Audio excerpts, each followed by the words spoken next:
কিউইদের ঝড়ে লন্ডভন্ড লঙ্কানদের বিশ্বকাপের স্বপ্ন, সেমিফাইনালের পথে নিউজিল্যান্ড। তাই ম্যাচ শেষে উপস্থাপকের প্রশ্নে একই বলল শ্রীলঙ্কার অধিনায়ক দাসুন সানাকা। গরম মাঠে গ্যালারি ভর্তি দর্শকদের স্তব্ধ করে দিয়ে শ্রীলঙ্কাকে বড় ব্যবধানে হারিয়ে টি-20 বিশ্বকাপের সেমিফাইনাল পথে এক পা বাড়িয়ে দিল নিউজিল্যান্ড। এদিন ম্যাচের শুরুতেই টসে জিতে নিউজিল্যান্ডকে ব্যাটিংয়ে পাঠান লঙ্কান অধিনায়ক ওয়েনিন্দু হাসানাঙ্গা। শুরুতে মহেশ থিকসানা ঘূর্ণিতে নিউজিল্যান্ডের টপ অর্ডারের তাসের মতো ভেঙে পড়ে। মাত্র 84 রানে 6 উইকেট হারিয়ে যখন নিউজিল্যান্ড ধুঁকতেছিল তখন ত্রাণকর্তা হিসেবে অভিভূত হয় মিচেল চ্যাটনার এবং কোল ম্যাককনকি।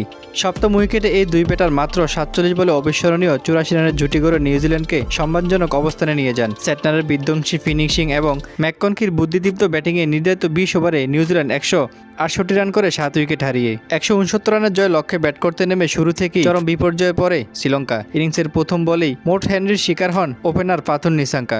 এরপর শুরু হয় রবিচন্দ্র অশ্বিনের স্পিন ম্যাজিক। তার নিয়ন্ত্রিত বোলিং আর সার্পিল ঘূর্ণিতে কোনো জবাব ছিল না লঙ্কানদের ব্যাটারদের কাছে। মাঝপথে কামিন্ডু ম্যান্ডিস এবং তরুণ ভালে লেগে কিছুটা প্রতিরোধের চেষ্টা করলেও তা পরাজয়ের ব্যবধান কমাইছে মাত্র, কিন্তু কিছুই করতে পারেনি। কিউই ফিল্ডারদের দুর্দান্ত ক্যাচিং এবং স্যাটনার রবীন্দ্রের জুটি নিয়ন্ত্রিত বোলিংয়ে শ্রীলঙ্কা 20 ওভারে মাত্র 107 রানে 8 উইকেট হারিয়ে আটকে যায়। বড় ব্যবধানে জয় পায় নিউজিল্যান্ড। তাই ম্যাচ শেষে পুরস্কার বিতরণী অনুষ্ঠানে শ্রীলঙ্কার অধিনায়ক হাসারাঙ্গা বলেন তার দলের ব্যাটিং ব্যর্থতা এবং বিশ্বকাপ থেকে ছিটকে যাওয়ার হতাশাকে আগপটে স্বীকার করেছেন। সানাকা আরও বলেন আজকের এই হার আমাদের জন্য একটি যন্ত্রণাদায়ক। ঘরে মাঠে গ্যালারি ভর্তি দর্শকদের সামনে এমন পারফরম্যান্স সত্যিই হতাশাজনক। আমরা শুরুটা বোলিংয়ে দারুণ করেছিলাম, কিন্তু মিডল অর্ডারের কিউই 84 রানের জুটিটি আমাদের ম্যাচ থেকে ছিটকে দিয়েছে।